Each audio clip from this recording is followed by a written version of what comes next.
Nang ipamigay na ang year-end bonus, nakatanggap ako ng 8 milyon. Sinabi agad ng boss ko na masyado raw malaki ang nakuha ko. Makakasira raw sa samahan, kaya inutusan niya ang finance na dagdagan pa raw ng kaunti.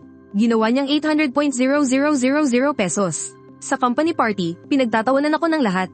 Wang, para sa kapakanan ng kumpanya, ikaw na ang mauna sa pagbabawas ng sahod at pag-a-adjust ng bonus, wala ka namang tutol, di ba? Pero sa halip na magalit, natawa pa ako. At walang atubiling pumayag ako sa gusto ng boss ko. Siyempre, walang problema sa akin. Dahil ang hindi nila alam, ang pinakamalaking kliyente ng kumpanya ay ang tita ko. Kahapon lang, magbibigay na sana ng year-end bonus ang kumpanya. Pero kinausap ako ng big boss. Wang, gusto ng management na ikaw ang manguna sa pagbabawas ng sahod ngayon. Sa team nyo, ikaw ang may pinakamataas na sahod. Malaki ang reklamo ng mga kasamahan mo. Nakakasira yan sa samahan. Nang matauhan ako, kinwestiyon ko siya. Kailan pa naging public ang sahod sa kumpanya? Di ba bawal pag-usapan ng sahod dito? Paano malalaman ng ibang katrabaho ang pagkakaiba ng mga sahod natin?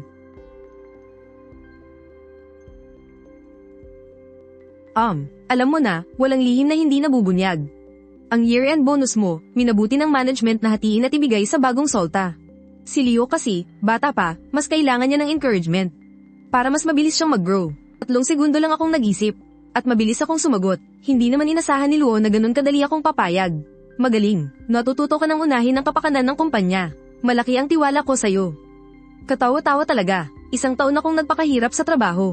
Lalo na kapag hinahabol namin ang mga deadline ng proyekto. Halos 24/7 akong nakababad sa proyekto, puro Red Bull lang ang bumubuhay sa akin. Pagdating ng katapusan ng taon, hindi lang walang reward. Parurusahan pa ako, pagbalik ko sa pwesto ko. Si Liora na ang nakaupo sa upuan ko. At wala na kahit anino ng mga gamit ko. Kuya Wang, madali kasi akong lamigin. Hindi kasi masyadong abot ng aircon yung dati niyang pwesto. Nagpaalam ako kay Russell na dito ako uupo. Makipagpalat ka sa akin. Okay lang sa'yo, di ba? Kalmado ko siyang tinanong. Why yung mga gamit ko? Nasaan na? Nako, Kuya Wang, kung galit ka. Sige, babalik na lang ako. Nandoon sa pwesto ko lahat ng gamit mo. Walang nawawala. Tiningnan ko ang mga kasamahan ko sa team. Dati, isa-isa sila. Palaging nakapaligid sa akin at nagtatawanan. Ngayon, lahat sila ay nakayuko at nagkukunwaring abala. Huwag na. Kung gusto mong umupo dyan, sige, magsawa ka. Sinabihan ka na rin ng team leader na umupo ng maayos. May binitawan akong salita, at umupo ako sa dating pwesto ni Liu Zai. Pero sinaki ni Liu Zai ang sinabi ko at nagsalita. Talaga, Kuya Wang. Simula ngayon, magkakaroon na ng rotational system para sa team leader sa ating team. Mula sa araw na ito, si Little Liu na ang bagong team leader. Ang CIC sa proyektong yun ay ililipat na rin sa kanya. 1 taon ka na ring abala. Kuya, magpahinga ka muna. Nagulat ang lahat sa balitang iyon. Biglang tumahimik ang buong opisina. Ako ang unang pumalakpak. Congratulations, Team Leader Liu. Sana sa hinaharap, dalhin mo kami sa mas matatagumpay na landas. Pagkatapos, unti-unti na rin nagsipalakpakan ng iba. Pagkaalis ni Manager Zhang, lumingon ako at pumunta sa may hagdanan. Tinawagan ko ang kliyente. Tita, yung bayad para sa kumpanya namin, huwag mo munang i-transfer. Sabi ng boss, nakakasira raw sa pagkakaisa ang sobrang pera. Inaapi ka ba ng kumpanya mo? Matagal na kitang sinasabihan na bumalik ka na lang sa sarili nating kumpanya para maging komportable bilang kliyente. Hindi ka nakinig, pinilit mo pa ring magtrabaho sa client side para sa pesting technical job na yan. Oh, ngayon, nagsisisi ka na. Bumalik ka na agad dito para tumulong sa pag-asikaso ng lahat ng ito. Nagsisisi ako, pero hindi pa oras para umalis. Ako lang ang binawasan ng sahod. Bigla na lang tinanggal ang posisyon ko bilang team leader. Ang year-end bonus ay ibinigay lahat kay Liuran. Iisa lang ang katotohanan sa lahat ng ito. Ang hindi magbayad ng kahit 1 sentimong kompensasyon. At pilitin akong kusang mag-resign. Nitong mga nakaraang taon, matumalang industriya ng real estate. Dahil dyan, pati ang industriya ng construction ay malubha rin ng sitwasyon. Araw-araw, pahirap ng pahirap ang buhay sa design industry. Sa ilang taon ko sa mga design company, marami na akong nakitang ganito. Ang karaniwang paraan ng mga walang konsensyang leader para magtanggal ng empleyado. Hindi direktang nagbibigay ng separation pay. Sa halip, binabawasan nila ang sahod o di kaya basic salary na lang ang ibinibigay. Pero grabe namang tumaas ang workload. Sa pamamagitan ng sapilitang overtime na halos walang pahinga, pinipilit kang umalis sa kumpanya sa sarili mong desisyon. At hindi pa nila kailangang magbayad ng kahit 1 cash-in. Total, sasabihin nila na ikaw naman ang sumuko at umalis. Ginamit ng kumpanya namin ang paraang ito para mapaalis ang maraming mahuhusay na empleyado. Ang kumpanya namin ay may tuturing na isang kilalang architectural firm sa industriya. Lumiit ang negosyo at nauwi na lang sa pagbibigay ng after-project services para sa ilang lumang proyekto. Kapag hindi maganda ang takbo ng business expansion, ang operational pressure ng kumpanya, ay direktang ipinapasa sa mga empleyado.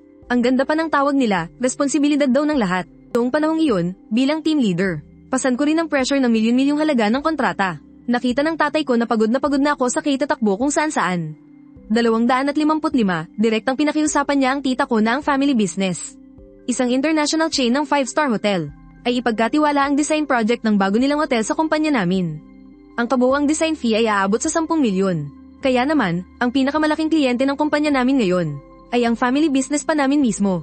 Ayon sa kontrata, unang taon pa lang ng partnership namin ngayong taon. Hindi pa kailangang bayaran ng malaking porsyento sa katapusan ng taon. Sa katunayan, sa kalakaran ngayon sa industriya, karaniwan na ang madelay ang bayad ng ilang taon. Pero dahil nag-aalala ang tita ko na baka hindi ako makakuha ng year-end bonus, espesyal niyang inutusan ng finance department, na bayaran ng maaga ang kalahati ng design fee sa aming kumpanya. Simple lang akong tao, nakatutok lang ako sa pagde-design at pagpunta sa mga construction site. Hindi nila alam ang relasyon ko sa kumpanya ng kliyente. Matapos makumpirma na magbabayad na ang kliyente bukas, itong mahusay na Gangwoo Group, takot na takot sila sa akin bilang project head.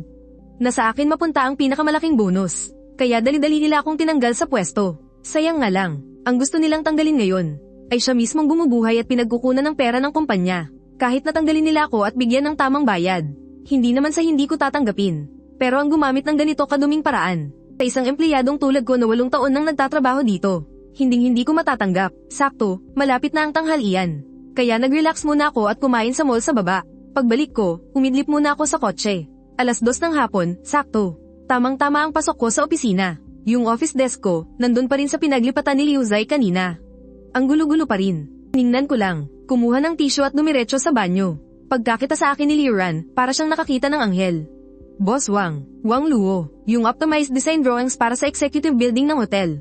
Ay send mo sa akin yung revised version. Nagmamadali na yung project manager ng client. Kung ano man yan, mamaya na natin pag-usapan. Magyoyosi muna ako. Binitawan ko ang mga salitang yun. At dumiretso sa fire exit. Naglaro muna ako ng isang game ng Duo Q. Tapos nanood ako ng series sandali. Nang alay na yung binti ko sa kakasquat. Tatayo na sana ako, nang bigla kong marinig ang boses ni Liu Zai na parang kinakatay na baboy. Sumisigaw sa may pinto, Wang Luo, nilamon ka na ba ng lupa? Kanina pa kita tinatawagan, mahigit 10 beses na, hindi mo sinasagot. Nangungulit na yung client, hindi mo ba naririnig? Hinayaan ko muna siyang magsisigaw. Saka ako dahan-daang lumabas. Ay, hindi ko sinasadyang naka-on pala. Ang do not disturb. Medyo busy kasi ako ngayon. Dati kasi, kapag nagpapalusot siya para mag-slack off, madalas niyang idailan na masakit ang tiyan niya. Sa kanya ko lang din naman natutunan to lahat.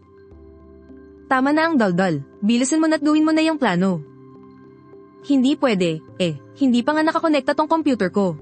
Paano ako gagawa niyan? Doon ka na sa computer ko gumawa. Xiaoding, tulungan mo siyang i-connecta ang computer niya. Hindi pwede, hindi ako sanay gumamit ng computer ng iba.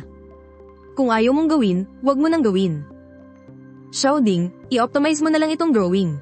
Hindi ako maniniwala na hindi aandar ang kumpanyang to kung wala siya. Ako, ilang beses nang na-reject ang mga planong ginawa ko dati. Itong project manager, professional yan kaya napaka-metikuloso. At hindi pa madaling lokohin. Maliban kay Wang Luo, walang sino man ang makakapag-satisfy sa kanya. Go-optimize lang naman ang plano, di ba?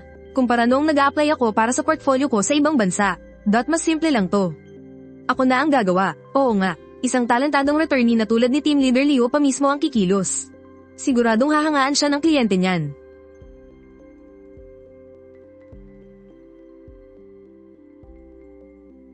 Aling button ang pinipindot para mag-copy ng shape? Kasi sa abroad, Apple system ang gamit naming lahat. Hindi ako sanay sa ganitong makalumang system. Sige, kung dyan ka masaya, mas mabuti pa sigurong sabihan mo rin ang kliyente na magpalit ng computer system na katulad ng sayo. Kanina pa nahihirapan si Liu Ran. Tila walang anumang gumagana para sa kanya. Hinayla niya si Xiaoding para maupo sa tabi niya. Dinidiktahan niya lang si Xiaoding kung paano gawin ang mga pagbabago. Nagpakahirap silang dalawa buong hapon.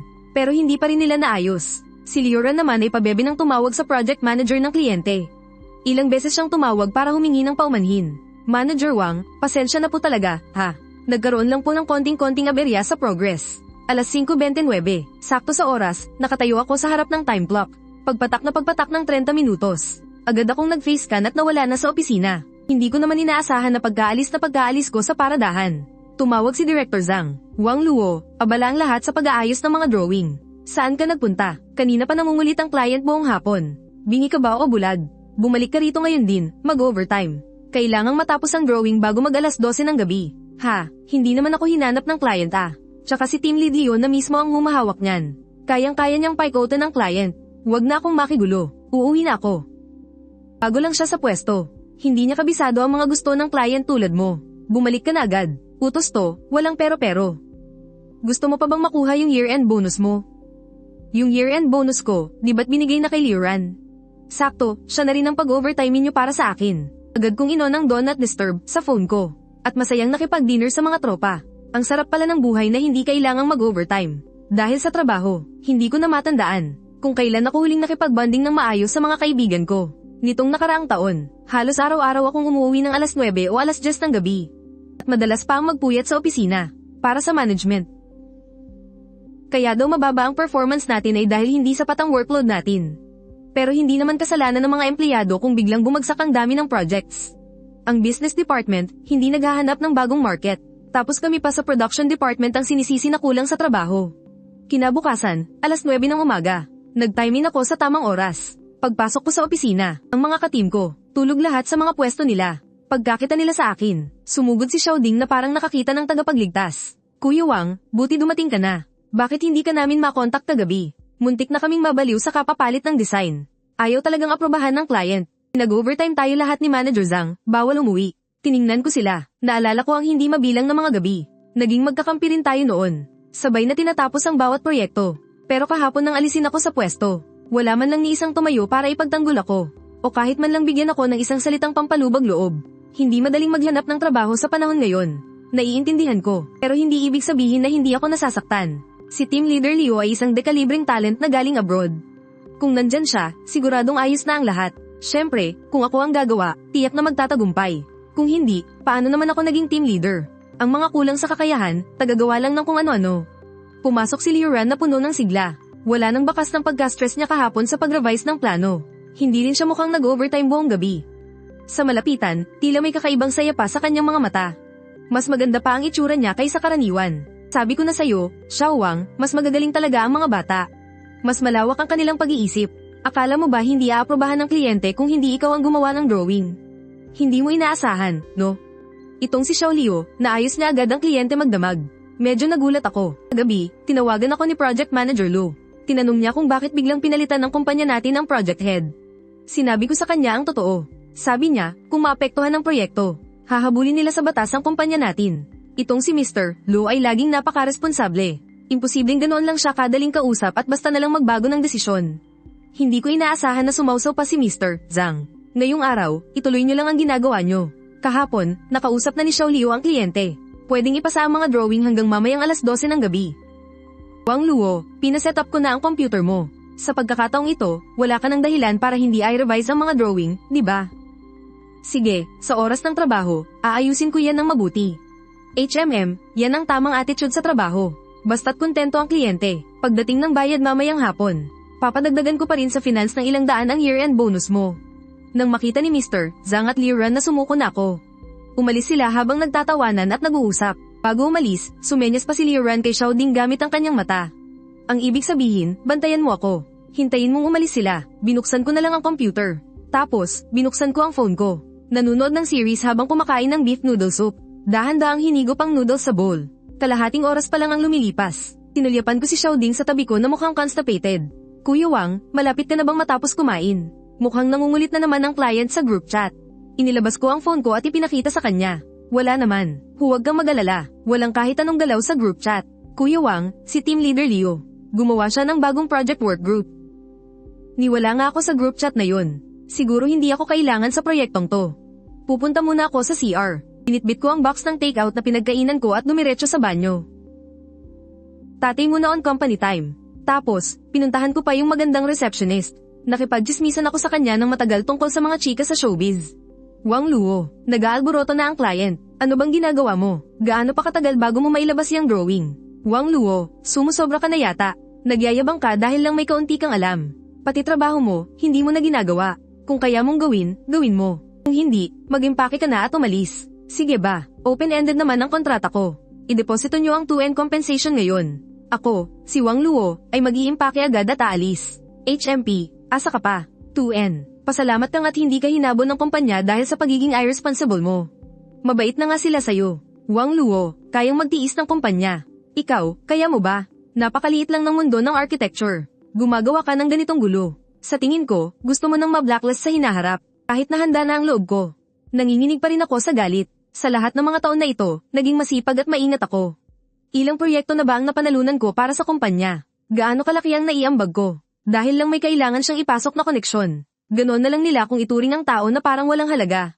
Tatapak-tapakan ka na nga, babantaan ka pang wawasakin ng kinabukasan mo. Sige nga, subukan mong sirain ang career ko. Mr. Zhang, may problema po. Ayaw magbayad ng kliyente, hindi raw sila nasiyahan sa serbisyo natin. Ha. Magbayad man sila o hindi, wala ka namang mapapala dyan.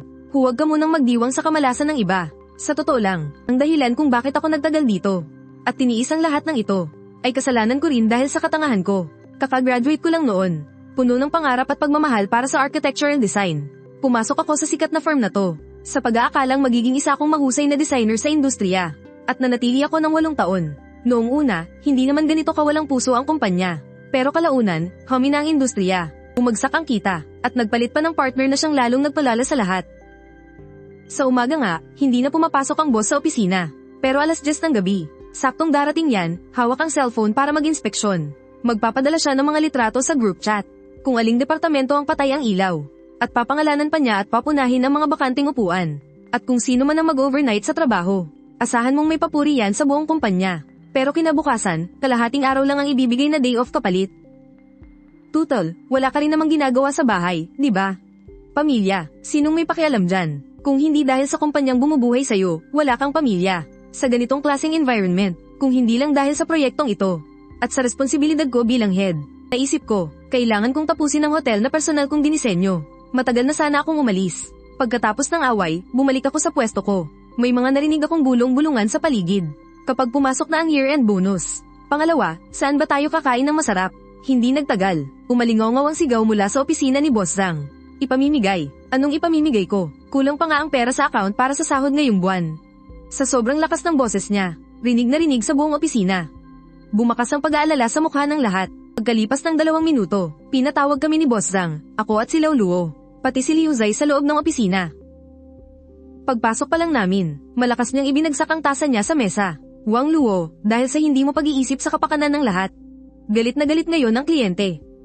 Umabot na sa puntong naapektuhan ng bayad nila. Ngayon, tingnan natin kung paano mo to aayusin. Kapag naantala ang pagbibigay ng year-end bonus, ikaw ang magpapaliwanag sa lahat ng tao sa kumpanya. Anong kinalaman ko dyan? Hindi naman ako ang project leader. At wala rin akong kinalaman sa paniningil ng bayad. Anong ipapaliwanag ko? At isa pa, wala naman akong makukuhang kahit isang kasing sa year-end bonus na yan. Bakit ako matatakot? Sige. Lao Luo, ikaw ang leader nila. Paliwanag mo kung bakit naging problema ang pag-usad ng proyekto. Hindi ba't sabi mo kahapon, ayos na ang lahat sa kliyente? Boss Zhang, wala na rin po akong magawa. Kagabi, sinamahan ni Xiao Liu ang VP ng proyekto, pinakain at pinainom ng gusto. Nag-TV pa at lahat-lahat na. Pinaghirapan naming mapasaya siya, at napakiusapan na ay urong ang deadline ng mga drawing. Pero sino ba namang mag-aakala na itong si Wang Luo, ayaw talagang baguhin ang plano. May mga boss pa rin siya sa taas niya. Kaya kapag na-delay ang trabaho, natural lang na magagalit sila. Pinasa sa akin ni Lao Luo ang lahat ng sisi. Hindi man lang niya binanggit ang problema sa kasalukuyang project leader, na si Liu Ran. Tumango si Liu Ran at sumingit. Oo nga po pala, si Wang Luo naman talaga ang nagdala ng proyektong ito. At si Li Ying ang bahala sa koleksyon. Tila noon lang naalala ni Boss Zhang ang bagay na iyon. Xiao Wang, pasensya na, masyado lang uminit ang ulo ko kanina. Minamadali lang din kasi ako ng kliyente. Huwag niyo sanang mamasamain. Ha. Habang tinitingnan ko ang mukha niyang puno ng kulubot, sukang-suka ko. Hindi makakatulong sa pagkakaisa kung ako lang mag-isa ang sasalo sa lahat ng problema sa koleksyon. Mas mabuting paghatian na lang nating lahat. Anong sabi mo? Biglang umitim na parang puwet ng kaldero ang mga mukha ni Boss Zhang at ni Old Luo. Pagkasabi ko noon, umalis na ako. Nagmumura at nagwawala. Wang Luo, gago ka. Ang lakas ng loob mong kausapin ako ng ganyan. Pagkatapos, nakita ko si Boss Zhang nakasama si Old Luo. Sumugod sa opisina ng kliyente. Nag-message sa akin ng tita ko noong tanghali para ibida ang nangyari. Sabi niya, nang bumisita raw sila, hindi man lang sila pinayagang umakyat. Isang buong hapon silang pinaghintay sa lobby. Sa huli, ni Anino niya ay hindi nila nakita. Paano pa sila makakasingil ng pera? Nasiyahan ako. Umuwi ako sa tamang oras. Akala ko, dahil nagkabasagan na kami, hindi na nila ako hahanapin pa. Hindi ko inaasahan, minaliit ko pala ang kakapalan ng mukha ng mga tao. Kinagabihan, dinala pa ni Boss Zhang si Liu Dian. At personal silang pumunta sa bahay ko para hanapin ako. Wang Luo, patawad, parang awa mo na, nakikiusap ako sa'yo. Ikaw na ang tumulong para makolekta ang bayad. Malapit na ang bagong taon. O kaya, ikaw na ang lumapit sa middleman para kausapin sila. Para naman payagan kaming makausap ang presidente. Ako na mismo ang magmamakaawa sa kanya ng personal. Sabi ni Boss Zhang ng buong kapal ng mukha. Tapos, sinenyasan niya si Leo na humingi ulit ng tawad sa akin. Sorry, Kuya Wang. Walang gana niyang sabi. Pasensya na po, Boss Zhang. Isa lang po akong ordinaryong empleyado. Hindi ko po talaga kaya ang ganoon kalaking responsibilidad. Maghanap na lang po kayo ng iba na mas may kakayahan. Kapag naayos mo na ang bagay na to, ibabalik ko ang posisyon mo bilang group leader. At saka, ipagpapatuloy mo pa rin ang pamamahala sa proyektong to. Pinigilan ako ni Boss Zhang sa pagsara ng pinto. Nagalok siya ng mga kondisyon na sa tingin niya ay napakagandang pakinggan. Akala niya talaga napakahalaga sa akin ng walang kwentang posisyon na to. Huwag na. Ang biyayang yan, itira nyo na lang para sa pamangkin ninyo. Kapag nalagpasan ko na ang pagsubok na ito, baka matakot na naman ako. At saka, napakaabala ng pabalik-balik. Pagkatapos kong magsalita, isinara ko agad ang pinto. Gaya ng inaasahan, narinig ko na naman ang mga sigawan at murahan mula sa labas ng pinto. Wang Luo, bukas na bukas din, ligpitin mo ang gamit mo at lumayas ka. Kinabukasan, pumasok pa rin ako sa tamang oras para mag-time in. Pero laking gulat ko, hindi talaga ako makapag-time in. Wang Luo, tanggal ka na. Ito ang termination notice at ang mga gamit mo. Dalhin mo yan at lumayas ka. Sa susunod na magpakita ka pa sa opisina na to, ituturing ka naming nagnanakaw ng trade secrets. Pero, kung luluhod ka at magmamakaawa sa akin, baka sakaling pag-isipan kong makiusap para sa'yo. Para makapanatili ka, nilabas ko ang cellphone ko at binuksan ng camera. Sige, sabihin mo ulit. At bakit ko naman uulitin? Kung gusto mong mag-file ng reklamo sa labor, sige, gawin mo hanggang sa magsawa ka. Tingnan natin, wala ka namang kahit anong koneksyon o backer. Paano ka mananalo laban sa kumpanya? I-record ko rin ang parteng yan. Ang lakas ng loob niya kahit wala siyang alam sa batas. Saan kaya nanggagaling ang kumpiyansa niyang yan? Wang Luo, pirmahan mo na lang ng maayos ang kasunduan. Sa ngayon, wala pang bumabalik na pera sa kumpanya. Kahit makabalik ka, wala silang perang ipambabayad sa'yo. Ang pagmamatigas mo ay sa'yo lang din babalik. Maghiwalay na lang tayo ng maayos para sa darating na bagong taon. Para sa susunod, madali ka pa rin makakahanap ng trabaho sa industriyang ito. Maliit lang ang mundo, magkikita pa rin tayo. Sa panahon ngayon, napakahirap maghanap ng trabaho sa labas. Sa tingin ko, hindi mo pa alam. Kapag nag-background check sila at kung ano-anong sinabi ng kumpanya tungkol sa'yo. Tingnan natin kung hindi ka magdildil ng asin habang buhay. Hindi ko na siya sinayang ng laway. Diretso akong tumangging pumirma. Dala-dala ang kahon ko, lumabas ako at dumiretso sa labor arbitrator. Dahil sapat ang mga ebidensyang ibinigay ko, mabilis na tinanggap ng arbitration committee ang kaso ko. Sa kabutihang palad, pagkatapos ng 2 buwan, natalo pa rin sa huli ang kumpanya. Ayon sa desisyon, kailangan nila akong bayaran ng danyos na katumbas ng 2N. Noong una, tumanggi silang magbayad. Binalak nilang takasan ng utang. Kaya agad akong dumulog sa korte para hilingin na pilitin silang magbayad. Saka ko lang nakuha ang pera. Sabi nila, dahil daw sa hirap makakolekta ng bayad. Isang bahagi ng perang pambayad sa akin ay kinuha pa. Mula sa pondo para sa mga sahod ng empleyado na hindi pa naibibigay. Dahil laging huli ang pagbigay ng year-end bonus. Puno na ng reklamo ang mga empleyado. Ngayon, idagdag pa ang dalid na sahod at ang bagong patakaran sa overtime na 007. Sobrang bigat ng atmosfera sa buong kumpanya. Parang anumang oras ay sisubog na ang isang matinding away. Dahil umabot na sa ganitong punto. Talagang kagalit ko na ang dati kong kumpanya. Narinig ko pa nga na ginagamit daw talaga ni Boss Zhang ang mga koneksyon niya sa construction circle. Para suran ako kung saan-saan. Sinasabi niyang tamad daw ako at tuso. Isang taksil at walang utang na loob. Halos lahat na yata ng kasamaan ay ibinibintang sa akin. Grabe ang pinsala sa reputasyon ko. Siguro akala niya, nasa ganoong paraan. Kahit man lang dito sa local design circle. Hindi na ako makakahanap pa ng trabaho. Ang hindi niya inasahan, sa araw mismo na nakuha ko ang aking contract termination letter. Nagsimula na agad ako sa sarili naming kumpanya. At ako pa mismo ang nagpresentang humawak sa bagong hotel project na ito. Sa unang araw ko sa pwesto, agad kong inutusan ng project manager. Natawagin ang lahat ng miyembro ng project team para sa isang meeting sa project office. Ang project office ay nasa isang temporaryong prefab house sa tabi ng construction site. Si Leo Ran, kahit na magraba at maputik sa site, nakastaleto pa rin. At dumating na suot ang kanyang sexy at hapit na bestida. Kasama pa rin niya si Boss Zhang, na nandoon para personal siyang i-escort. Diretso na akong nag-drive papunta rito mula sa bahay. Kaya mas maaga akong dumating kaysa sa ibang mga kasamahan. Si Xiao Wang. Siguro hindi nila inasahan na makikita nila ako sa labas ng prefab house na naka-hard hat. Oh, aba, ang dakilang arkitekto Wang, ha? Hindi na yata kinaya sa mundo ng architectural design, ano? Kaya napunta ka sa construction company para maging assistant. O baka naman nandito ka sa site namin para magbuhat ng hollow blocks. Mayabang ding nakangiti si Liu Ran. Pero yung makapal niyang concealer, hindi pa rin natakpan ang itsura niyang pagod dahil sa pangingitim ng mga mata niya. Siguradong itong gagawang to, walang tulugan itong nakaraang 2 buwan. Narinig ko mula sa front desk ng kumpanya. Gumastos daw ng malaki si Mr. Zhang para kumuha ng isang external team para sa kanya. Para i-outsource ang pag-modify ng design sa mga blueprint bilang isang private job. Madalas namang nangyayari ang ganyang gawain sa merkado. Pasa-pasa ng kontrata. Pero sa kontrata ng proyekto namin, malinaw na paglabag yan. Nang malaman ko yun, hindi muna ako kumilos. Pero may plano na ako sa isip ko. Magmakaawa kayo sa amin ng maayos. Pwede pa namin kayong ipagsalita ng maganda sa harap ng kliyente. O kaya naman ay bigyan kayo ng kaunting lagay. Tiningnan ko siya na parang isa siyang tanga. Siguro'y nasaktan siya sa tingin ko. Ang mga walang kinalaman, umalis na kayo agad. Lugar to ng pagpupulong ng kliyente at ng design team. Hindi ito ang lugar para sa mga tulad ninyo. Pinapababa niyo lang ang antas dito. Naisip ko lang naman, para mas madaling pumunta sa site. Kaya nagsuot lang ako ng sportswear. Bakit nila naisip agad na sa construction ako nagtatrabaho? Ganun ba ako kasimple tingnan? Hindi ko sila pinansin. Pero hinaranggan ako ni Liu Zai sa pinto para hindi ako makapasok. Bagay ba ang isang hamak na trabahador na tulad mo sa lugar na to? Sakto namang dumating ang iba pang kasamahan na dadalo sa meeting. Ang namumuna ay si Project Manager Lucci. Agad nang umiti si Mr. Zhang at sinalubong sila. Manager Lu, salamat po sa pagdating. Ang lamig-lamig pa naman ng panahon.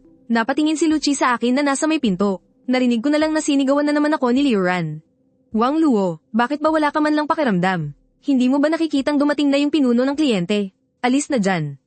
Yung taga-construction company, hindi nyo ba sasawayin? Itong empleyado ninyo, nanggugulo lang dito. Boss Wang, dumaan lang kami sa construction site para mag-inspeksyon. May mga nakita kaming problema. Pag-usapan na lang natin mamaya sa meeting. Napangiti ako habang namumuna papasok sa conference room. Diretso akong umupo sa pinakaulo ng lamesa. Sa mga sandaling iyon, halos hindi na makagalaw sa gulat sina Boss Zhang at Liu Ran. Lucci, hindi ba papasok ang design team para sa meeting? Bakit nakatayo lang sila sa labas ng pinto? Huwag na nating sayangin ang oras. May isa pang meeting si Boss Wang. Tila natauhan, nagmamadaling pumasok sina Boss Zhang at Liu Ran. Humanap sila ng bakanting upuan sa isang sulok at doon naupo. Sa mga tingin nilang parang natatae. At sa pamumutla ng kanilang mukha, mahahalata mo na talagang takot na takot sila. Nakita ko pa nga, napalihim na kinurot ni Boss Zhang ang sarili niyang braso. Napangiwi siya sa sakit, sa simula ng meeting. Formal akong ipinakilala ni Lucci. Si Qin Zhanglei, Zhanglei Qin. Ako ang Group Vice President mula sa headquarters na ipinadala para pamunuan ng proyektong ito, si Qin Zhanglei. Simula ngayon, lahat ng mahalagang usapin sa proyekto, kasama na ang mga progress payment, ay kailangang dumaan muna sa approval ko. Narinig ko ang malalim na paghinga mula sa sulok. Napatingin ako roon, lalong namutla ang mukha ni Boss Zhang. At pinagpapawisan na rin ang kanyang noo. Hindi na ako nagpaligoy-ligoy pa. Agad kong kinuha ang pinakabagong management plan ng proyekto. At inihagis ito sa lamesa. Ito rin ang pinagkaabalahan ko nitong 2 buwan habang ipinaglalaban ko ang mga karapatan ko. Inayos ko ito sa mga libreng oras ko. Bawat isang probisyon dito ay maingat kong binago. Lucci, ipaliwanag mo yung mga problemang nakita natin sa site kanina. Bukod sa ilang responsibilidad ng construction team, mayroon ding marami, nasanhi ng hindi kumpletong mga plano mula sa design team. Kahit na mahigpit din sa management si Lucci, hindi naman talaga siya galing sa paggawa ng plano. Pagka-graduate niya, sa design management na siya napunta. Kaya limitado pa rin ang kaalaman niya sa mga teknikal na detalye. Nagkataon naman na para sa lahat ng design plans ng dating kumpanya. Kabisadong kabisado ko ang lahat ng posibleng technical problems. Hinampos ko sa mesa ang pinakabagong blueprints mula sa design team. Hepe ng design team, bigyan mo ako ng paliwanag. Ang mga problema sa blueprints ninyo kamakailan. Inisa-isa ko na, malalaki at maliliit, halos aabot ng 100 lahat. Minarkahan ko ng lahat, tinawag ang pangalan ni Mr. Zhang. Tumatagaktak ang pawis niya, hindi niya alam kung saan magsisimula. Ay ito. Hayaan niyo na lang po ang project leader namin. Datang magpaliwanag sa inyo. Liu Ran, ipaliwanag mo sa akin ng maayos. Ako.